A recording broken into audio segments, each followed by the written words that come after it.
Hello everyone, जय Shri Shyam. CA inter why students fail in spite of the fact CA foundation निकाल के आए सिर्फ मात्र 10% बच्चे लगभग ऐसे होते हैं जो सीए इंटर क्रॉस कर पाते हैं। ऐसा क्या होता है? 90% बच्चे मेहनत कर रहे हैं, लगे हुए हैं, सुबह से लेकर शाम तक पढ़ रहे हैं, बट रिजल्ट आता है नेगेटिव। सिर्फ 10% बच्चे ही उस लक्ष्मण रेखा को क्यों पार कर पाते हैं? देखिए, गलतियां समझेंगे कि क्या गलतियां हो रही हैं, उसको पहले समझें, उस पर कार्य करें, डेफिनेटली आपका रिजल्ट जो है पॉजिटिव आएगा। अब क्या गलतियां हो रही हैं, खुले दिमाग से समझने की कोशिश करोगे तो समझ में आएगा। अगर आप कुछ ऑलरेडी बायसनेस के साथ इस वीडियो को देखने की कोशिश करोगे तो आपको मेरी बातें बिल्कुल भी समझ में नहीं आएंगी। चलिए आइए मैं अपनी डिस्कशन को बढ़ाता हूं। सबसे पहली चीज जो मोस्ट ऑफ द स्टूडेंट्स गलती करते हैं वो ये करते हैं कि जब वो पढ़ाई करना शुरू करते हैं तो उनकी एक बैलेंस अप्रोच नहीं होती। मतलब कुछ सब्जेक्ट्स को स्पेशल प्रेफरेंस देने शुरू कर दिया जाता है और कुछ स्टूडेंट्स कुछ सब्जेक्ट्स को प्रेफरेंस देते हैं, और इसकी वजह से जनरली देखा जाता है जो 3 सब्जेक्ट सबसे ज्यादा डिस्टर्ब होते हैं, लॉ, ऑडिट, EIS, SM।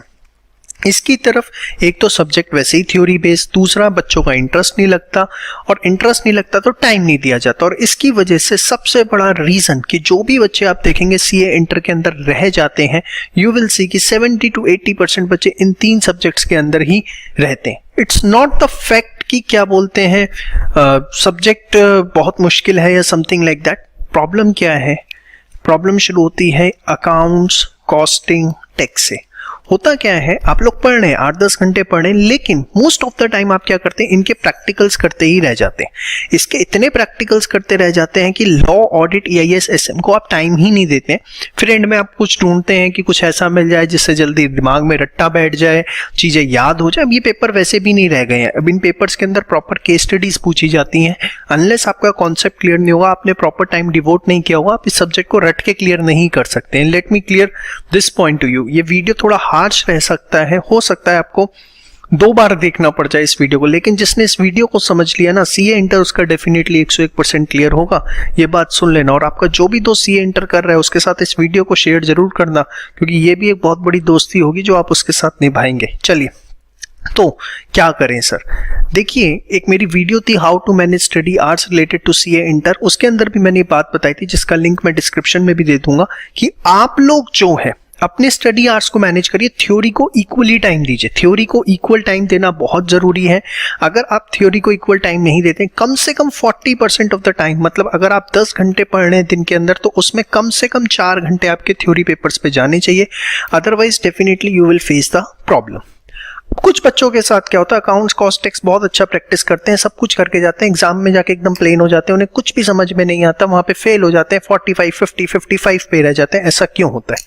आपने अकाउंट्स, कॉस्टिंग, टैक्स को इतना ज्यादा प्रैक्टिस कर लिया होता है कि उनके लिए एक लाइन निकल के आती है, excess of everything is wrong. जी हाँ, हुआ क्या, आपने इतना ज्यादा उसे प्रैक्टिस कर लिया कि एग्जाम में जब एक छुट्टी आपको मिली तो आपको यही नहीं समझ में आया कि कौन से कंटेंट को रिवाइज करना और कौन से कंटेंट को रिवाइज नहीं करना। याद रखिए, एक छुट्टी जो आपको मिलती है उसको मिला करके आपके पास जो लगभग इफेक्टिव आवर्स होते हैं वो लगभग 20 घंटे होते हैं, जिसमें आपको पूरा कोर्स रिवाइज करना होता है। इस 20 घंटे के अंदर आप अपने ICI मॉड्यूल को, अपने RTP को, अपने मॉक टेस्ट को और पास्ट एग्जामिनेशन क्वेश्चंस को अगर रिवाइज कर लें, ये भी अपने आप में बहुत सफिशिएंट है अलॉन्ग विद द कॉन्सेप्ट्स। अब आप क्या करते हैं, एक एक चैप्टर के ऊपर अगर आपने 100-125 न्यूमेरिकल प्रैक्टिस कर रखे हैं और एग्जाम से एक दिन पहले आप उनको नहीं देखेंगे तो वो सारी की सारी वेस्टेज है। 2 तरीके से नुकसान हो, एक तो जब आपने उस न्यूमेरिकल को किया वो टाइम वेस्ट हुआ, सेकंड अब आप उसे रिवाइज नहीं कर पाए तो एक आपके मन में कहीं ना कहीं लैक ऑफ कॉन्फिडेंस रहा कि मैं इतनी चीजें रिवाइज नहीं कर पाया।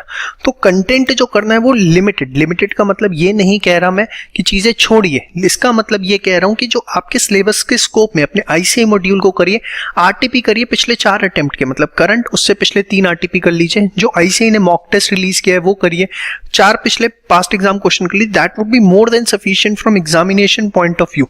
इससे ज्यादा चीजें करके आप अपने लिए खुद गड्ढा खोद कूद रहे होते हैं। क्यों? क्योंकि आपके पास एग्जाम से एक दिन पहले टाइम नहीं रहता। सेकंड, आप इतना प्रैक्टिस कर रहे हैं तो अगेन थ्योरी सब्जेक्ट्स के लिए आपको टाइम नहीं मिल पा रहा है। मेरी बातों को सुनिएगा, समझिएगा, दिल से लगाइएगा, तभी डेफिनेटली आपको मेरी बातें समझ में आएंगी और आपको समझ में आएगा कि आज चंदन सर इस वीडियो के थ्रू कौन सी बातें करने जा रहे हैं। आप किसी से भी पढ़ते हो, चंदन सर से पढ़ते हो या किसी भी XYZ टीचर से पढ़ते हो, ये बातें आपको समझनी ही पड़ेंगी।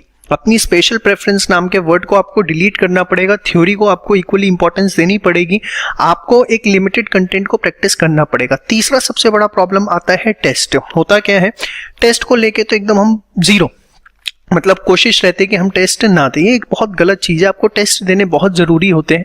देखिए, टेस्ट देने का सबसे सिंपल तरीका, देखिए अगर आपने हमारी वेबसाइट से टेस्ट सीरीज ले रखी है, इट्स गुड, टेस्ट सीरीज हमारी वेबसाइट्स पे अवेलेबल है। लेकिन अगर आपने टेस्ट सीरीज नहीं ले रखी, मैं आपको तरीका बताता हूँ। आप कोई भी कंटेंट पढ़ते हैं, आपने क्या किया, सपोज उसके अंदर 10 इलस्ट्रेशन थी, 10 पर्चियां बनाइए, इलस्ट्रेशन 1 to 10 की डालिए, 2 पर्ची रैंडम सेलेक्ट कर लीजिए, जो भी 2 क्वेश्चन आ जाए वो आपको करने हैं टेस्ट की फॉर्म में। खुद अपने आप को आंसर मार्क्स दीजिए। जो भी चीज आप पढ़ रहे हैं उसका टेस्ट आपने जरूर देना है। देखिए, मैं भी देखता हूं जो बच्चे हमसे भी पढ़ते हैं उसमें से हार्डली 20 से 22% बच्चे ऐसे होते हैं जो टेस्ट देते हैं, बाकी बच्चे टेस्ट ही नहीं देते हैं। ये बहुत गलत चीज है। आप टेस्ट नहीं दे रहे हैं तो आप अपने लिए गड्ढा खोद रहे हैं। कैसे? आप जाएंगे एग्जाम में, आपको ये नहीं समझ में आएगा प्रेजेंटेशन किस तरीके से करनी है, स्टार्ट कहां से करना है, एंड में क्या करना है, किस चीज के नंबर कटते हैं, किस चीज के नंबर नहीं कटते हैं।